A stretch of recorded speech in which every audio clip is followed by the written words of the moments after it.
Hola, buenos días, buenas tardes, buenas noches, dependiendo a qué horas miren este video. Les deseo un feliz domingo. Desde las hermosas tierras de Argentina les mando un saludo a todos y el Señor me da la oportunidad, el privilegio de compartir el día de hoy con ustedes. Así que les extiendo un abrazo y me gustaría empezar orando, pidiéndole al Señor que sea Él guiándonos hoy. Así que papá, te pido que por favor tú seas abriendo nuestros corazones, seas abriendo nuestra mente, Señor, que podamos entender aquellas cosas que tú quieres compartir el día de hoy, que puedas hablar a través mío, Señor, y compartir a los corazones de las personas que nos escuchan, Señor, a cualquier persona que llegue este mensaje, porque más que incluso las palabras es el mensaje, Señor, que tú quieres llevar a los corazones. Tu palabra es cortante, Señor, es una espada de doble filo que penetra hasta lo más profundo de nosotros, y pedimos, Señor, que tu Espíritu sea llevando esta palabra a los oídos y corazones de todas las personas que necesitan escucharlo, Señor. Que tu Santo Espíritu pueda hacer lo que nosotros en nuestros esfuerzos o en nuestras capacidades no podemos, Señor, y es que más allá de nuestra intención, tú puedas, Señor, enseñarles, mostrarles, porque no hay mejor maestro que el Espíritu Santo. Así que confiamos en ti para que podamos llegar, Señor, hasta donde debamos ir, que tu palabra llegue a los oídos que deben llegar, Señor, y nos entregamos a ti, Señor. Simplemente queremos dedicar este tiempo para poder escucharte. En el nombre de Jesús, amén. Como les decía, estoy desde Argentina. El pastor me pidió que si por favor podía compartir una palabra con ustedes, que es lo que voy a hacer, y estuve preguntándole al Señor de qué hablar, de qué compartirles. Había una indicación, más o menos una línea que queríamos seguir, y con base en eso estuve orando y preguntándole al Señor, y me empezó a hablar sobre un capítulo de la Biblia, pero quisiera hacer un ejercicio antes de empezar con el versículo y demás. Quisiera simplemente leer el versículo y que por unos segundos piensen el contexto en el que se dijeron las palabras. Entonces, la idea es como una pequeña reflexión, no tanto poner a prueba los conocimientos bíblicos y decir, no, eso está en el Nuevo, está en el Antiguo Testamento, eso lo dijo Jesús. No se trata tanto de eso, sino más bien de poder analizar en qué contexto se pudieron haber dicho estas palabras. Son dos versículos y dicen así: le respondió Jesús, Nuevo Testamento obviamente, le respondió Jesús diciendo, de cierto os digo, me buscáis no porque visteis señales, sino porque comisteis de los panes y os hartasteis. Trabajad no por la comida que perece, sino por la comida que a vida eterna permanece, la cual el Hijo del Hombre os dará, porque a éste selló Dios el Padre. Voy a leerlo en otra versión, más por el ejercicio. Les digo la verdad, Jesús les contestó, les digo la verdad, ustedes quieren estar conmigo porque les di de comer, no porque hayan entendido las señales milagrosas. No se preocupen tanto por las cosas que se echan a perder, tal como la comida. Pongan su energía en buscar la vida eterna que puede darles el Hijo del Hombre, pues Dios Padre me ha dado su sello de aprobación. Me gusta más la primera versión, pero si quieren piensen un momento, ¿en qué contexto Jesús pudo haber dicho estas palabras? Es un versículo, es un capítulo que creo que todos o hemos estudiado o nos han hablado, y bueno, si nunca han escuchado del Señor quizás no, pero fuera de eso es un capítulo muy muy conocido, incluso en la cultura popular se conoce. No es algo así rebuscado, no, es que está por allá perdido, no. Un capítulo muy conocido, y al menos a mí me sorprendió porque si bien lo he leído, no he reparado mucho en esta parte.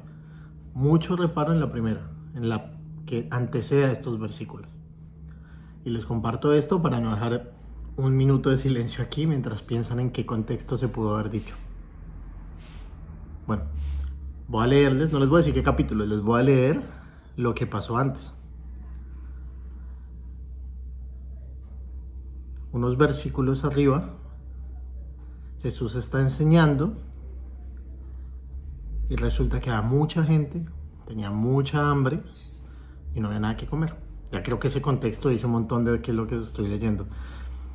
Entonces, básicamente, dijo Jesús, hacer recostar a los hombres, y había mucha hierba en el lugar Recostaron pues los varones en número como de 5,000. Entonces Jesús tomó los panes y habiendo dado gracias, los repartió a los recostados e igualmente de los pececillos cuanto quisieron. Y cuando fueron saciados, dijo a sus discípulos: recoged los trozos sobrantes para que no se pierda nada. Y de los 5 panes de cebada recogieron y llenaron 12 cestos de trozos que sobraron a los que habían comido. Entonces los hombres, viendo la señal, bueno, y ahí sigue. Yo creo que ya todos conocen la historia. La historia es básicamente: Jesús está enseñando, la gente tiene hambre, no había que comer. Dice: ¿dónde vamos a comprar? Uno de los discípulos. Y otro discípulo le dice que había un niño, un muchacho que tenía 5 panes de cebada y 2 pececillos. 5 panes, 2 peces. Podemos hablar un montón de por qué eran panes de cebada, de lo que simbolizan, pero no es el objetivo de lo que les quiero compartir el día de hoy. Les quería compartir no la parábola de no la historia de la multiplicación de los panes y los peces, porque esa es la historia que antecede a los versículos que le leí, sino lo que vino después. Estamos en el capítulo 6 de Juan. Los primeros versículos, del versículo 1 al versículo 15 más o menos, narran la multiplicación de los panes y los peces. Un niño, mucha hambre, 5 panes de cebada, 2 peces. Jesús, ¿qué hace? Le da a comer a todo el mundo, que según esto eran más de 5,000 solo hombres, más allá de las mujeres, niños que podían haber en el grupo. Tremendo milagro, todo el mundo lo conoce, 1000 enseñanzas. ¿Qué pasa al final de eso? Bueno, unos versículos más adelante, el versículo que yo les leí, los versículos son Juan 6, 26 y 27.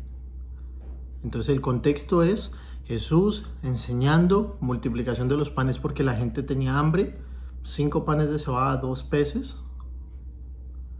Luego vienen estos versículos en donde Jesús parece aburrido de esa misma gente que lo estaba escuchando. Les respondió Jesús diciendo: de cierto os digo, me buscáis no porque visteis señales, sino porque comiste los panes y os hartasteis. Es decir, básicamente comiste, están llenos y por eso me están buscando.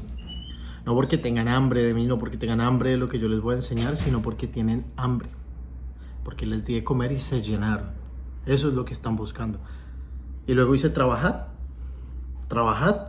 Ahora, trabajad no en el sentido liberal de vayan, trabajen y produzcan, sino dice trabajad no por la comida que perece, es decir, no vayan y métanse a una empresa y trabajen 16 horas, no está hablando de ese trabajo, porque eso sería trabajar por las cosas que perecen, sino por la comida que a vida eterna permanece, la cual el Hijo del Hombre os dará. Entonces le responde la gente: bueno, está bien, Jesús, entendemos, nos vas a dar comida. Entonces, ¿qué debemos hacer para realizar la obra de Dios? Y les dice Jesús: esta es la obra de Dios, que creáis en el que Él envió. Es decir, que crean en Dios, básicamente. Nuevamente, estoy leyendo la Biblia textual, y para leer otra versión podemos leer nuevamente la nueva versión internacional. Creo que estaba leyendo simplemente como por tener otra versión. Pero en últimas, para no perder tanto tiempo viendo una y otra versión, el contexto es muy parecido. Básicamente es: no se preocupen tanto por las cosas que se echan a perder.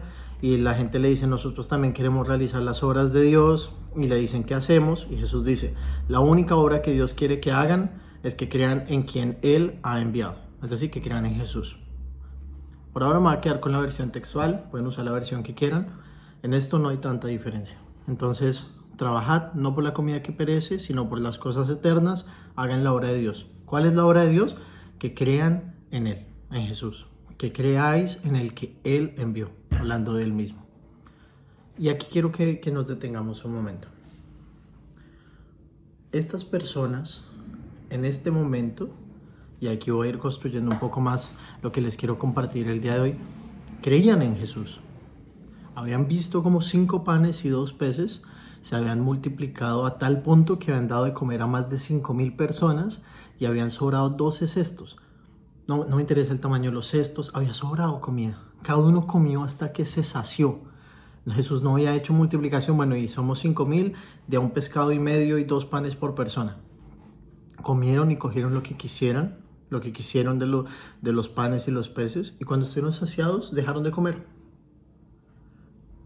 Y fue tanto la euforia que creó en la gente este milagro, que los versículos que no les leí antes del contexto es que una vez que ellos comen y se recoge el pan que quedó, los hombres, viendo la señal que había hecho Jesús, decían: este es verdaderamente el profeta que viene al mundo.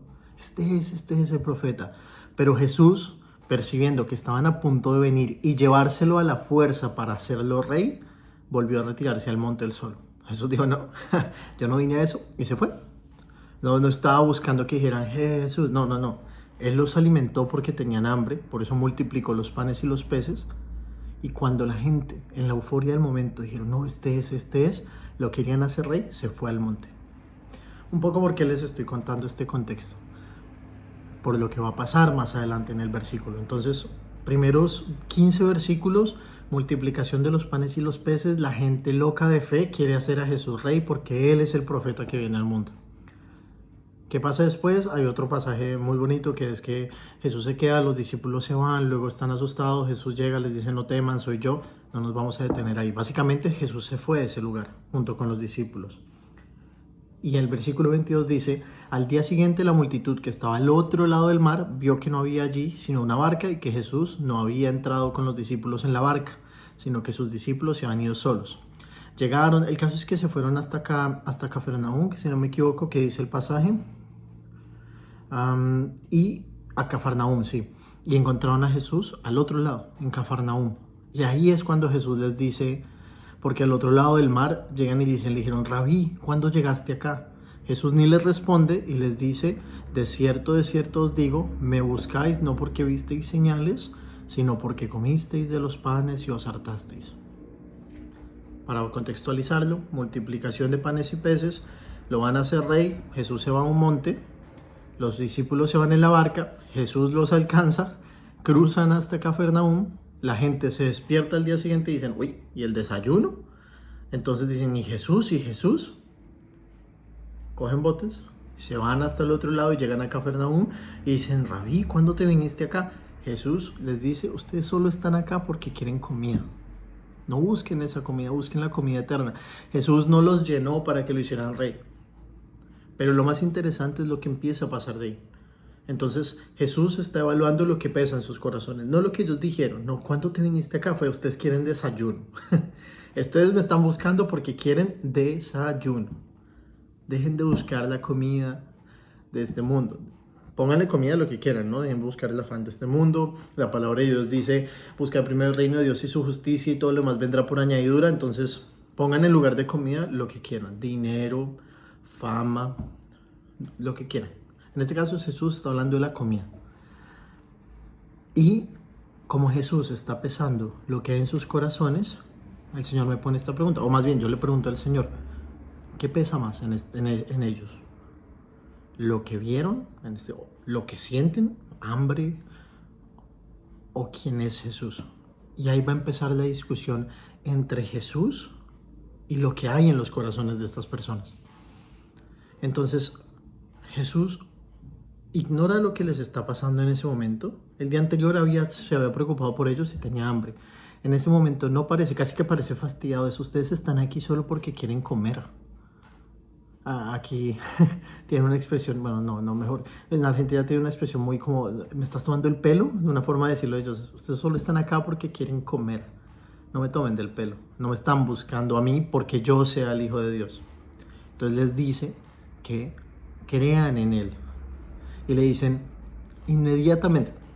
Todo esto me lo he tomado como contexto para que entiendan que la gente creía tanto en Él y decían: tú eres el profeta que tenía que venir al mundo, que a la fuerza lo querían tomar y hacerlo rey. Al punto que Jesús se tuvo que ir, se les perdió en la mitad de la noche y estuvo en otro lugar. Porque Jesús nunca creyó, o pues digo yo con humildad, en lo que estaba en sus corazones. Jesús estaba pesando lo que había en sus corazones. Todo esto es el contexto y los versículos claves, si quieren guardarlos. Jesús 6, versículo 26. Ustedes no me buscan a mí, tienen hambre porque se llenaron. Versículo 30. Pasó un día, Jesús se pierde, van a buscar desayuno.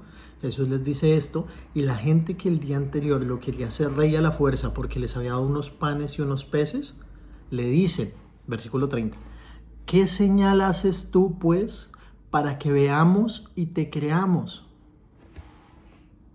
A ver, ¿me estás tomando el pelo? Obviamente Jesús no estaba sorprendido. Él apenas los vio, dijo, ustedes quieren desayuno. ¿Qué señal haces tú? El día anterior, locos de la euforia, lo querían hacer rey y Jesús se tuvo que ir al monte para que no pasara que se lo llevaran a la fuerza. Y en la mitad de la noche, después de que los discípulos se habían ido, los alcanzó y se fue al otro lado del mar. Y esta gente le dice al día siguiente de la manera más descarada, ¿qué has hecho tú para que creamos que tú eres? Acuérdense que les dice en el versículo 29, cuando ellos le preguntan qué debemos hacer para realizar las obras de Dios, Jesús les dice, esta es la obra de Dios, que creáis en el que Él envió, que crean en Jesús. Esa es la obra de Dios. Resumen de la obra de Dios, que creamos en Jesús. Por cierto, ¿no? Aquí palabras. ¿Cuál es la obra de Dios? Que creamos en Jesús. ¿Cuál era el secreto que estaba oculto? Jesús. Ahí no podría estar más claro, pero la gente no lo entendía. Les acababa de multiplicar esto y aún así no creían. Por eso es que hay un punto en donde Jesús dice, no hay fe, no puedo hacer milagros. Y en donde por más que la gente vea milagros, el problema del evangelio de milagros es que tienes que estar todos los días más. Es como la adrenalina. Entonces hoy salté de un edificio, mañana un rascacielos, el día de mañana de un avión, después quiero ir a la estratosfera para tirarme porque quiero la misma adrenalina que me generó, en este caso, los milagros. Quiero la misma sorpresa. Bueno, ayer sanaste uno, hoy tienes que sanar a 10, mañana sanar a 1000. Y en un punto casi que se vuelve un tema de morbo. Sin importar qué haga Jesús, la gente no le entra. Dice que crean en mí. Bueno, ¿y qué señal has hecho? Versículo 30. ¿Qué obra haces? Y luego le empiezan y le salen con Moisés. Se le fueron a los padres de la fe. Nuestros padres comieron el maná en el desierto, como está escrito. Pan del cielo les dio a comer. Jesús les dijo, de cierto os digo, no os ha dado Moisés el pan del cielo. Es como, no. Moisés no les dio ningún pan. A ver si Moisés era panadero y iba a hacer pan en el desierto. Dios les envió el pan. Sino el Padre os da el verdadero pan del cielo. Y luego les aclara, ¿no? Porque el pan de Dios es aquel que desciende del cielo y da vida al mundo. Oh Señor, danos siempre ese pan, le dice la gente. Yo soy el pan de vida, les dice Jesús. Yo soy el pan de vida. El que a mí viene nunca tendrá hambre y el que cree en mí no tendrá sed jamás. Todo esto podría seguir leyendo versículo por versículo y lo explicando porque es casi el absurdo, es como casi un sinsentido lo que está pasando acá, como Jesús les está mostrando señal tras señal y les dice y no. Ahora, Jesús en otra parte de la Biblia le preguntan que por qué hablan en parábolas y él dice para que viendo no vean y entendiendo no y escuchando no, y oyendo no entiendan, porque claro, no era el momento para eso, no estaba el Espíritu Santo. Y hoy, 2000 años después, es muy fácil que yo me ponga en una plataforma y decir, oh no, si estos judíos no entendían lo que Jesús les decía. Probablemente yo tampoco hubiera entendido lo que Jesús me decía. A mí me dicen, no, sí, el matrimonio es esto, aquello. Para los que me conocen, me casé hace un año, un poquito más. Un año, un mes largo. Una cosa es que te digan, va a ser esto, esto y esto. Otra cosa es que tú lo vivas. De lo que sea podemos tener un ejemplo.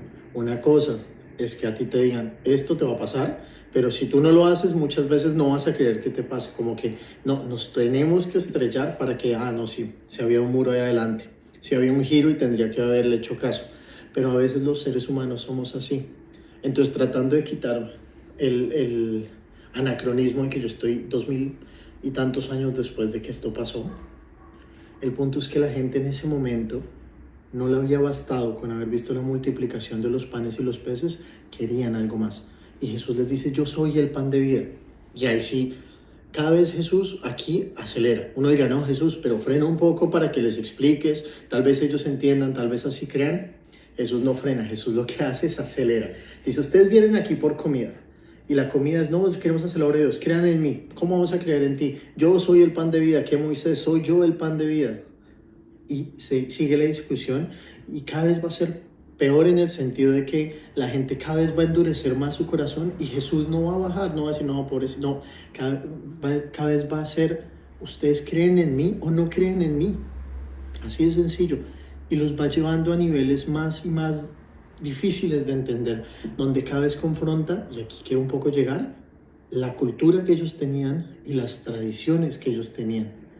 Y él va a decir, o la fe o su cultura y tradición. O crees en mí o no crees en mí. Así de sencillo.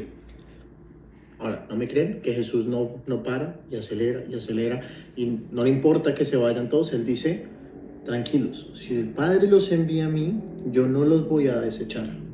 Y lo va a decir unos versículos adelante. Pero la gente, a cambio, tiene que creer en Él. Entonces, Él les va a explicar y les va a decir que aunque me habéis visto, no crees, que ha descendido del cielo no para hacer su voluntad, sino la voluntad de Dios. Y esta es la voluntad de Dios, que de todo lo que Él me ha dado, Dios, yo no pierda nada, sino que lo resucite en el día postrero. Que de todo lo que me ha dado no pierda nada, versículo 39, sino que lo resucite el día postrero. Porque esa es la voluntad de mi Padre, que todo el que mira al Hijo y crea en Él tenga vida eterna, y yo lo resucitaré en el día postrero. Les está dando una promesa. Cuando digo que Dios no para, Jesús no para, no es que esté siendo de malo, sino que además de que les dice que Él es el pan de vida, les está dando una esperanza de una vida eterna. Les está revelando algo que ni David, ni Moisés, ni Abraham tuvieron, pero que esperaban, que vieron y esperaron porque creyeron en Él, pero ellos lo tienen ahí a Jesús. Pero la gente en ese momento no lo logra entender. Y mientras Jesús les está diciendo, les está dando la promesa de la vida eterna, ¿con qué se quedaron los judíos? Versículo 41. Los judíos murmuraban entonces acerca de Él porque había dicho, yo soy el pan que descendió del cielo. No me estoy tomando el tiempo de leer cada versículo porque no quiero hacerlo tan extenso, pero de todo esto que Jesús les dice, lo único con lo que se quedan es yo soy el pan del cielo. Ya. Después de eso dejaron de escuchar a Jesús. Que promesa vida eterna, que Jesús nos va a cuidar, que Dios nos ama tanto que Él quiere que no perdernos, no. Yo soy el pan que descendió del cielo. Y decían, ¿no es este Jesús el hijo de José, cuyo padre y madre nosotros conocemos? ¿Cómo dice ahora que ha descendido del cielo? Recuerden, el día anterior decían, Él es el profeta que fue enviado. Lo querían hacer rey. Fueron en la mañana para buscar el desayuno. Y ahorita están diciendo, no sé, este Jesús, cuyo padre y madre ahora viene a decir que Él descendió del cielo. Insisto, la idea es evitar este anacronismo.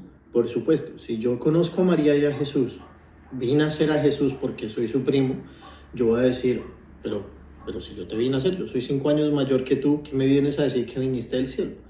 En ese sentido es muy claro entender por qué los judíos estaban perdidos. Pero Jesús, más que explicarles, estaba confrontándoles nuevamente con su cultura y su tradición. Una cosa era que creyeran en Él, otra cosa era que estuvieran dispuestos a creer en Él y dejar lo que ya conocían. Abandonar, por ejemplo, el hecho de que Él decía, yo soy el pan de vida, lo que Moisés, no. Crean en mí, eso es la obra que Dios quiere que hagan. Crean en mí. Entonces, ¿qué debemos hacer? Creer. ¿Qué es lo que le está diciendo Jesús? Creer. ¿Creen en qué? En Él. No en el universo, no en el contexto, no, en Él, en Jesús. Y murmuran en contra de Él y decir cómo es que desciende del cielo. Y Jesús, sabiendo que murmuraban, les dice que ninguno puede ir a Él si no es porque Dios lo envía. Que ninguno puede acercarse a Él si no es porque Dios lo envió primero. Y que a cambio Él los va a resucitar en el día postrero. Versículo 44. Y dice que eso dicen los profetas. Y todos serán enseñados de Dios. Todo el que oyó de parte del Padre y aprendió viene a mí. Les está dando también el contexto de las escrituras que ellos conocían. Los profetas, ellos conocían lo que decían los profetas. Eran judíos, no le está hablando a romanos, no le está hablando a los paganos, no le está hablando a los celtas, no le está hablando al pueblo que Dios escogió, que creció diciendo tu palabra es dulce como la miel, mientras literalmente comían miel con la palabra de Dios escrita. Ellos conocían lo que decían los profetas, pero aún así no lograban entenderlo y Jesús les dice, el que cree tiene vida eterna, yo soy el pan de vida. Sus papás comieron en el desierto y murieron, sus antepasados. Yo soy el pan de que les va a dar esta vida. Y mientras más les decía, más se confundían. Y terminan diciendo, ¿cómo nos vas a dar de comer de tu carne? Y quizás aquí hay una de las enseñanzas más tremendas porque Jesús, en lugar otra vez de frenar y decir, no, esperen, les dice, de cierto les digo, si ustedes no comen de mi carne y beben de mi sangre, no pueden tener vida. El que mastica mi carne, versículo 54, y bebe mi sangre tiene vida eterna, y yo lo resucitaré en el día postrero, porque mi carne es verdadera comida y mi sangre verdadera bebida. El que mastica mi carne y bebe mi sangre permanece en mí y yo en él. Como me envió el Padre viviente y yo vivo en el Padre. Bueno, Jesús no frena. Todo esto lo dice enseñando en la sinagoga de Cafarnaúm. La gente fue a buscarlo hasta allá. ¿Qué dicen los discípulos? Dura es esta palabra. ¿Quién puede soportarla? Y Jesús les dice, eso los escandaliza. Literalmente, me encanta la forma en la que Jesús lo dice, versículo 61. ¿Esto os escandaliza? Pues que si vierais al Hijo del Hombre ascendiendo a donde estaba primero, hablando de lo que va a pasar después cuando Él vuelva al Padre, el Espíritu es el que da vida, la carne no aprovecha nada. Las palabras que yo os he hablado son espíritu y son vida.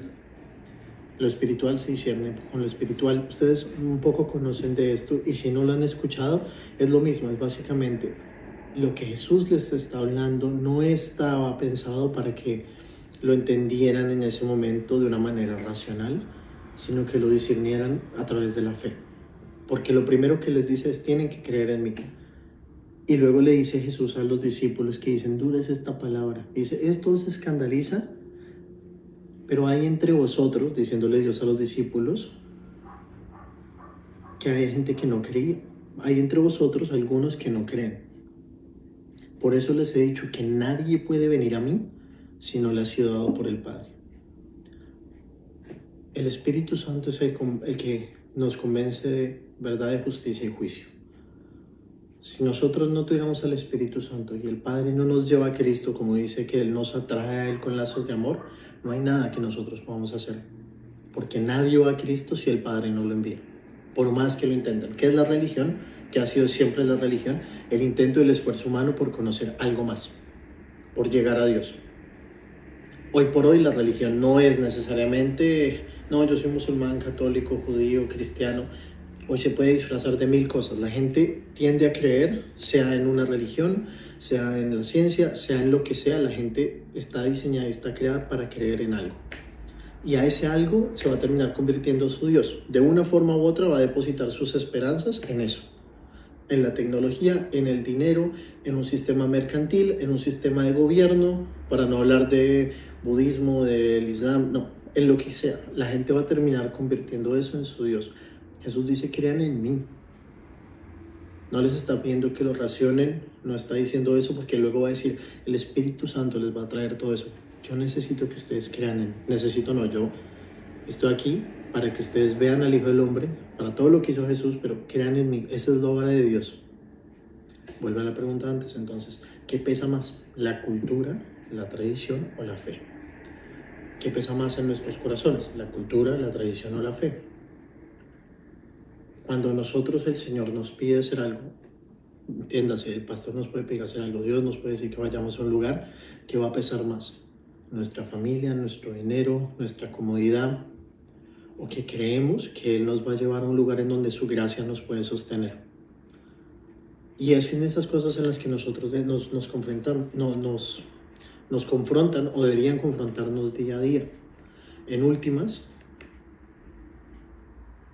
Jesús va a encargarse de tamizar y tamizar y tamizar hasta que queden los que están en Él. Pongo este ejemplo, realmente nadie puede ir a Jesús sin que el Padre lo llame, como ya dije, pero imagínense que en ese momento había un montón de personas. Sabíamos de al menos de 5,000 hombres que comieron el día anterior, con mujeres y niños, no sabemos exactamente cuántos, pero al menos 5,000 hombres, que cruzaron hasta Cafarnaúm y Jesús predicaba en la sinagoga. Es decir, 5,000 hombres más los discípulos de Jesús, más los 12, más quien fuera que estuviera en la sinagoga en ese momento, digamos 10,000 personas fácil. Jesús dijo, no, aquí hay 10,000, aquí es el momento para hablarles y que ellos crean.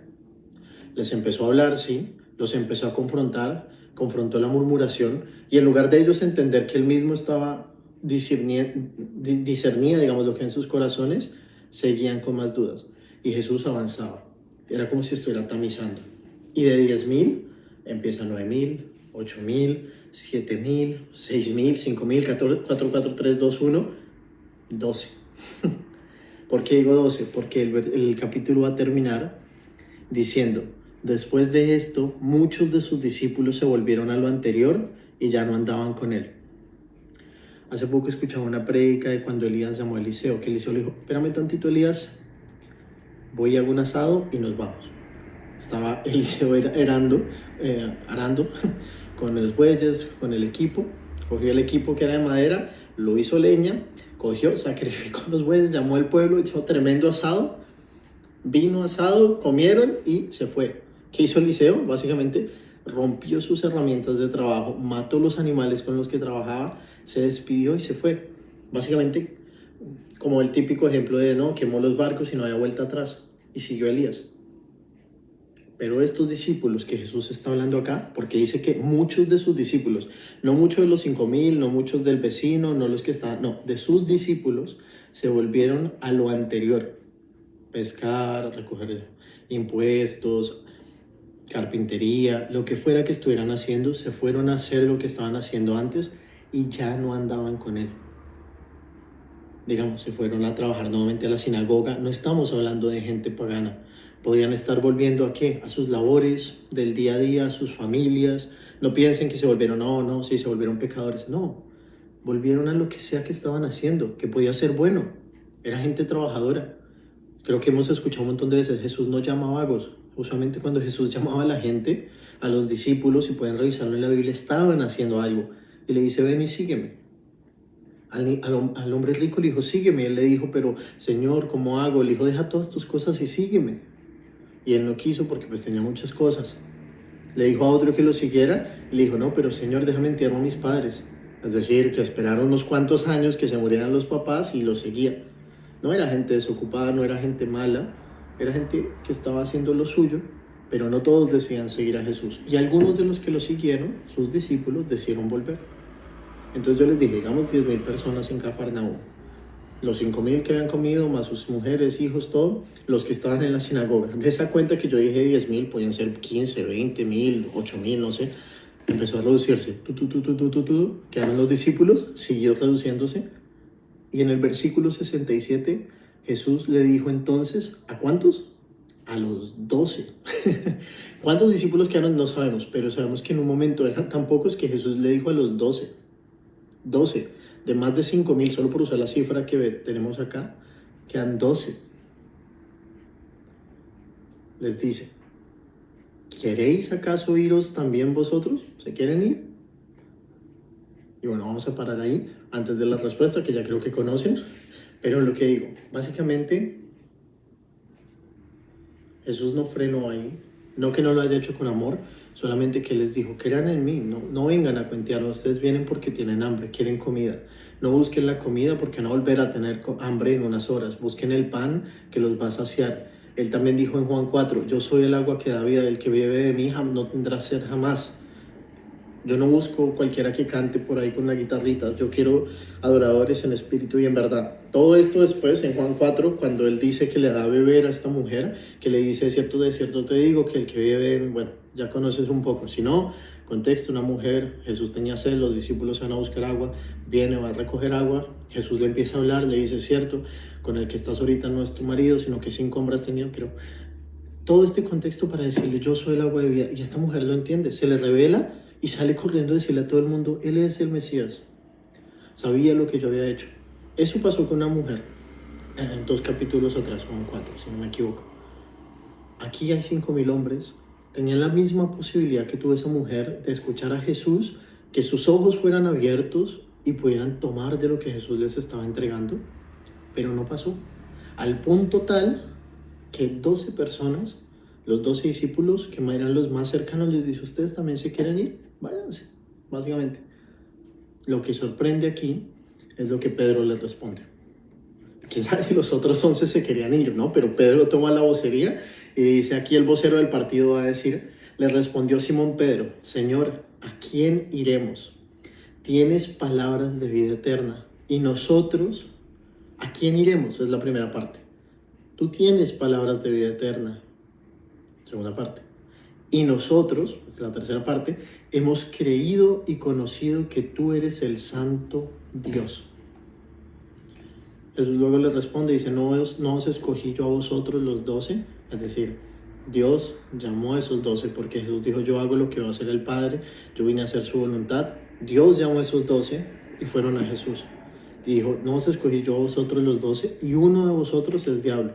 Y se refería a Judas, hijo de Simón Iscariote, uno de los 12, porque éste lo iba a traicionar. Que ya todos sabemos que Jesús sabía eso. Lo interesante es que cuenta regresiva, no se quieren ir a los 12 y Jesús le dice, Pedro le dice, ¿a quién iremos? Entonces analicemos un poco. Dios les dijo, los que el Padre bien trae a mí, yo no los voy a desechar. Los que estaban ahí al final eran los que Jesús sabía que iban a estar con él. Pero también sorprende la fe de estos discípulos que expresan a través de Simón. ¿A quién? Es decir, no es que no me quiera ir. En últimas decían, Jesús, yo encantado me voy. ¿A dónde? Acuérdense que en el versículo 66, los demás discípulos, no hablemos de los otros miles, los demás discípulos se volvieron a lo que estaban haciendo. En el versículo 68, Pedro le dice, ¿a dónde? Pedro tenía esposa, ¿no? Es decir, la Biblia nos da el contexto. Pedro sí tenía una casa donde volver. Es decir, cuando Jesús fallece, cuando Jesús es crucificado, muere, antes de resucitar, ¿qué se fueron a hacer los discípulos? A hacer lo que sabían hacer, pescar. La mayoría, no todos. Se fueron a pescar. Sí tenían en qué hacer, pero no está hablando de que sean unos vagos que no sabían qué hacer. No, sabían qué hacer. Tenían unas familias, tenían responsabilidades. Pero Pedro le está hablando aquí desde otra esfera, desde la fe. No desde su cultura judía, no desde su tradición. Le decía, ¿a quién iremos? ¿Qué vamos a hacer si tú no estás con nosotros? ¿Dónde más consigo palabras de vida eterna? Dime en qué mercado voy a ir a comprar eso y me voy. Pero no tenían dónde. No tenían una opción para volver atrás. Los que no tenían esa opción, porque al creer lo dejaron todo, son los que se quedan. Eso y el hijo de perdición. Y allá quiero un poco llegar. Y es creer. Y esto es una quizás de las conclusiones o la principal conclusión de lo que les quiero compartir y lo que el Señor me mostraba o me compartía o ponía en mi corazón para compartirles hoy era creer nos va a llevar a entregar todo. El pastor un poco me pidió que contara un poco de mi experiencia en el último año, esta nueva etapa en la que estoy de matrimonio y la forma en la que el Señor me permite compartírselos es a través de esto. No les he hablado mucho de mi matrimonio, ¿no? Pero un poco vaya y es el que ustedes puedan o el que yo pueda hacer algo. Yo estoy aquí hablando por ustedes, pero también estoy aprendiendo de lo que el Señor me pone, de lo que ya sabía, de las cosas que el Señor puso desde antes, las personas que han edificado mi vida, pero también todo el tiempo de lo que Él me está dando. Y es un poco así de este año. No es que, no, sí, porque yo creía en el Señor y ahora me casé, todo es un campo de flores. No, no. Como cualquier pareja que tenga o no tenga al Señor en su corazón, hay discusiones, hay momentos duros, hay momentos también que son hermosos, pero hay momentos que uno, como dijeron acá, duro palabras dicho, me quiero ir, quiero rajar, como dicen aquí en Argentina. Y uno dice, ¿pero a dónde? Si uno toma una decisión en serio por algo o por alguien, la respuesta no debería ser, no es que no me quiera ir. Puede ser que haya un momento en donde uno quiere irse de una empresa, de un matrimonio, de lo que sea, pero si uno toma una decisión por algo, uno usualmente continúa. Ojo, no estoy diciendo aquí que continúen en situaciones que no les hacen daño, estoy hablando desde un plano más de el querer. Y si eso hacemos en algo tan sencillo como lo natural, como una empresa, un matrimonio, la familia, lo que quieran, ¿cuánto más por el Señor? Él lo que quería ver en la gente, Jesús, era que le creyeran, no que le entendieran, porque él sabía que los 12 no le estaban entendiendo, que sus discípulos no lo estaban entendiendo, que básicamente, literal, como el mayor incomprendido en su época, nadie le estaba entendiendo. Él les hablaba de el reino de Dios se ha acercado, cambien su manera de pensar, metanoeo. Unos capítulos después de que les convirtió los panes en peces, que lo quieren volver rey, que lo quieren coronar, que, oh Dios mío, damos la vida por ti, le están diciendo, ¿tú qué has hecho? Y él les dice, solo que tienen que creer. ¿Qué nos has mostrado para que creamos en ti? ¿No eres tú el hijo de Jesús y María, de José y María, a los que conocemos y viven entre nosotros? Jesús les dice, crean en mí. Lo que la gente quizás, o nosotros no entendemos es que Creer nos lleva a darlo todo. Insisto, si nos lleva a darlo todo porque nosotros decidimos, por ejemplo en mi caso, iniciar una relación con una persona, con Lucy, nos casamos y decidimos hacer una demostración pública a través de un matrimonio, tanto civil como religioso, es decir, una ceremonia, que en últimas no es más que un acto profético mostrando una decisión que delante del Señor los dos tomamos. Si estamos dispuestos a darlo todo, más allá de lo que pase el día de mañana, ¿cuánto más por el Señor? ¿Qué nos conlleva eso? Todo. Pedro le dice, ¿a dónde más?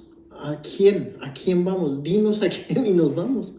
Pero no había a quién, porque dice, tú tienes palabras de vida eterna y nosotros hemos creído y conocido que tú eres el Santo Dios. Ese es el mismo Pedro que después de que Jesús muere, resucita, se va, viene el Espíritu Santo, le dice, no tengo oro ni plata, pero lo que tengo te doy. De lo que hemos conocido y hemos visto, damos fe. Eso es otro, estoy parafraseando distintas partes del Nuevo Testamento.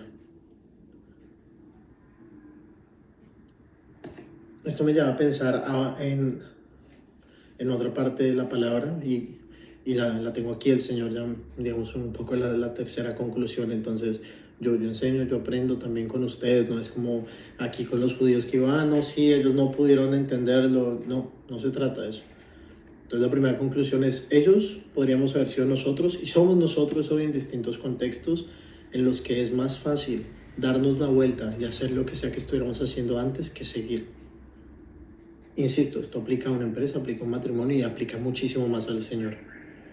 Una vez alguien me preguntaba si podía volver atrás y honestamente, pues me gustaría creer que siempre va a ser así. Obviamente hay cosas que el Señor nunca me ha puesto como pruebas, pero no veo otra opción. No es como, no, sí, sos el mejor cristiano.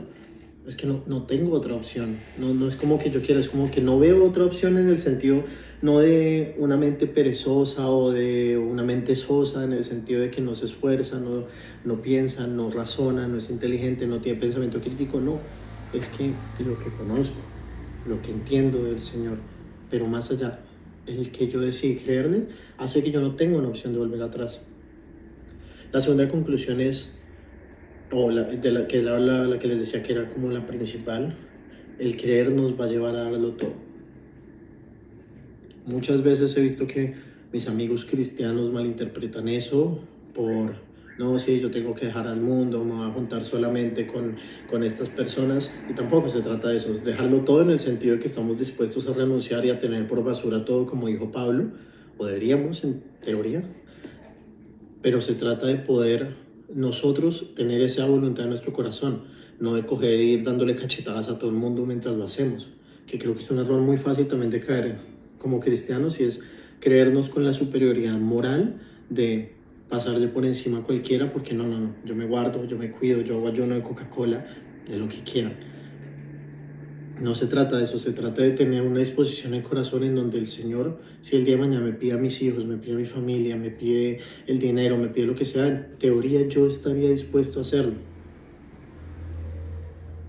En la práctica muchas veces no estamos dispuestos a hacerlo y por eso muchos de los discípulos se van y van a hacer lo que estaban haciendo antes.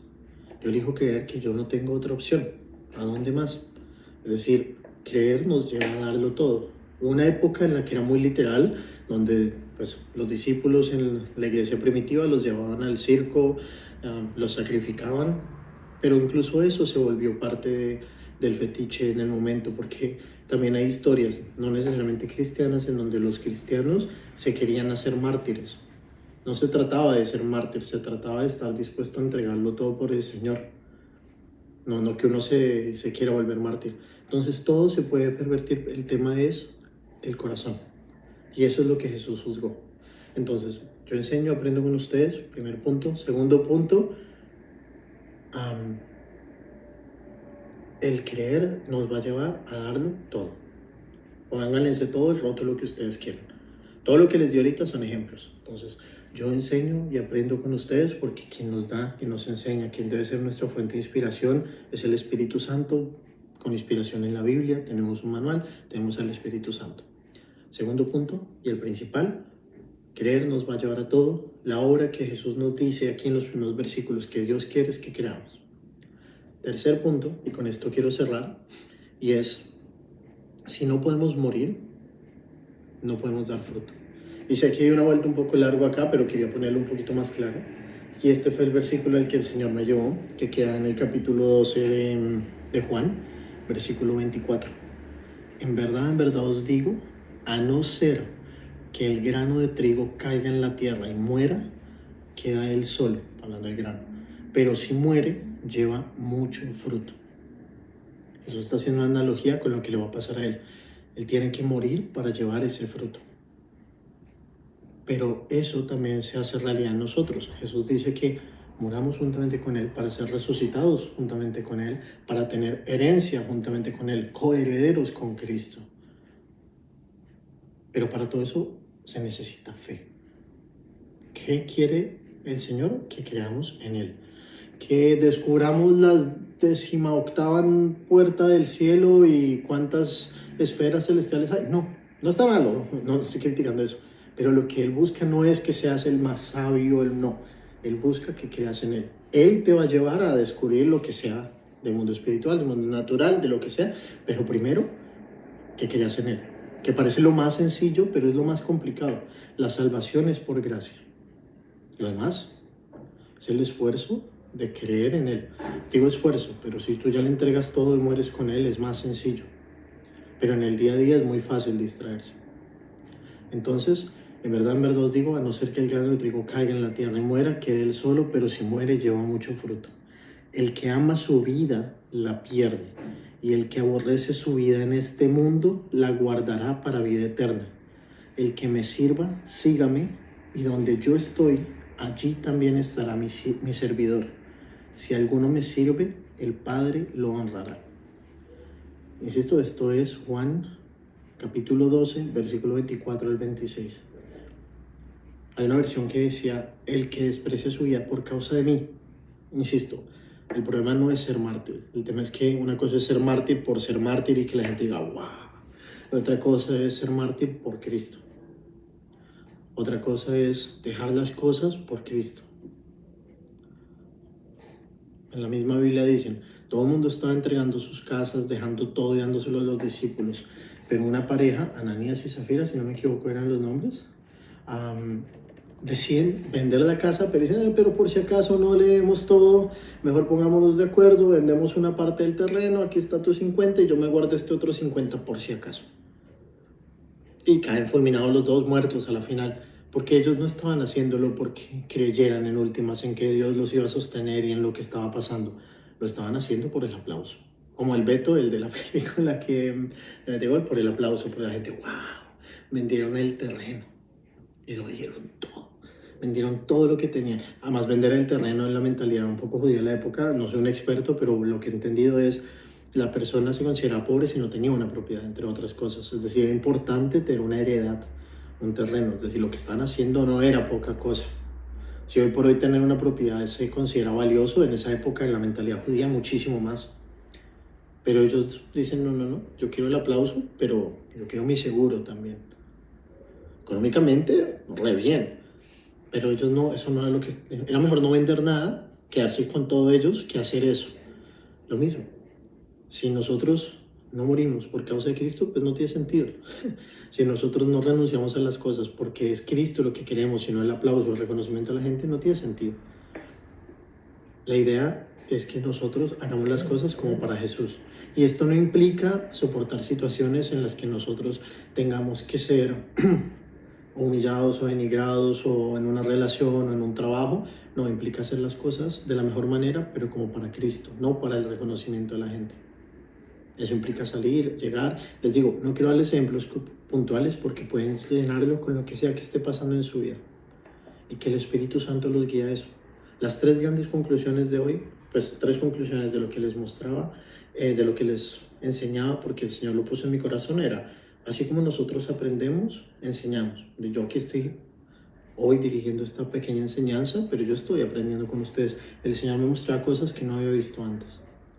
¿Por qué? Porque creo en Cristo. Y ahí paso a la segunda, que es como la principal, la de creer nos va a llevar a darlo todo. Y la tercera, que es como la ñapa, que es simplemente el hecho de que si nosotros morimos por causa de Cristo, vamos a dar mucho fruto. No por el aplauso, no por el reconocimiento, sino porque despreciamos nuestra vida hasta la muerte, como lo hizo Jesús, para tener parte con Él. El que ama su vida, la pierde. Y el que la aborrece, su vida, en este mundo, la guardará para vida eterna. Y un poco eso era lo que el Padre ponía en mi corazón para enseñarles. ¿Cómo se relaciona esto con lo que el pastor me ha dicho de mi matrimonio? Sencillo. Más allá de que sea complicado, sea sencillo, más allá de que Lu y yo podamos el día de mañana tener un problema, no digo necesariamente pareja, hablo para el problema económico, un problema de salud, un problema cuando tengamos hijos, de lo que sea, lo que debería sostener nuestro matrimonio es la decisión que los dos tomamos de estar juntos y de entregarle nuestras vidas al Señor, es decir, entregar nuestro matrimonio al Señor también. Y eso es algo que veía el año pasado. No, fue un cambio en mi forma de vivir, por supuesto, en lo que estábamos viviendo cada uno como soltero, lo que estamos viviendo ahora juntos. Y lo que debería sostenernos es el creer en lo que el Señor nos dio, en la unión que hicimos delante de Él. Pero ante todo, si no podemos poner de simiente el creer en lo que Cristo hizo, es muy difícil en lo demás. Hay otra parte en la Biblia en la que dice que si no creemos en las cosas que vemos, ¿cómo vamos a creer en las que no vemos? Y eso aplica, insisto, ahorita el Señor me llevó a esto pensando en mi matrimonio, en lo que ha pasado este último año y casi 2 meses, un mes largo. Pero aplica absolutamente para cualquier área de nuestra vida. Porque el día de mañana Dios nos guarde de ser esas personas que vieron cómo con 2 pececillos y 5 panes de cebada se alimentó a miles de personas y al día siguiente estamos diciendo, ¿qué has hecho tú, Señor, para que yo crea en ti? Porque es muy fácil creer en el Señor cuando vemos las cosas buenas que Él ha hecho por nosotros. No tanto cuando se hace más difícil ver lo que Él está haciendo. Así que creer nos va a llevar a todo, pero aunque nos lleve a morir a nosotros mismos, tenemos parte con Él, que era lo que Él les decía a los judíos. Crean en mí y tendrán vida eterna. No cosechen, no busquen las cosas de este mundo, sino las cosas que no perecen. Coman hoy, mañana van a tener hambre, en la tarde van a tener tarde, pero coman del pan de vida que yo les traigo, no van a tener hambre nunca más.